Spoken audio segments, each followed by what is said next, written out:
نے دیا کہ سب سے بہتر انسان بننا چاہیے، سب سے بہتر، اور سب سے بہتر کیسے بنے گا انسان؟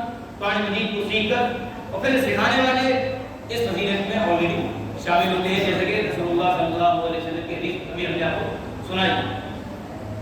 تو لہٰذا قرآن مجید کے ذریعے سے انسان بڑی فضیلتیں حاصل کرتا ہے۔ اس کے اور بھی فضائل آپ نے بات پہلے بھی سنے ہوں گے۔ حدیث میں آتا ہے کہ جب قرآن مجید کو پڑھنے والا اس کے حرام و حلال کو کی تمیز کرتا ہے اور اس کے ساتھ زندگی گزارتا ہے تو اللہ تعالیٰ اس کے ذریعے سے اس کے خاندان کے 10 ایسے لوگوں کی مغفرت فرمائے گا جن پر جہنم واجب ہو چکی ہو۔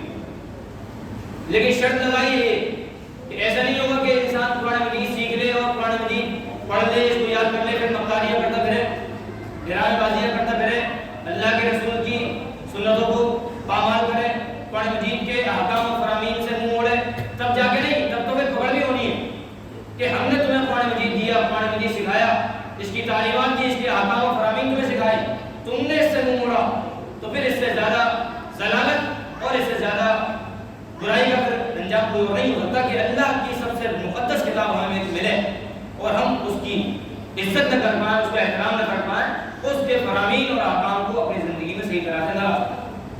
قرآن مجید کے بارے میں اللہ فرماتا ہے لو انزلنا هذا القرآن على جبل لرأيته خاشعا متصدعا من خشية الله، کہ اگر ہم اس قرآن مجید کو پہاڑوں پر نازل فرماتے تو پہاڑ بھی اللہ تعالیٰ کے ڈر سے ریزہ ریزہ ہو جاتے۔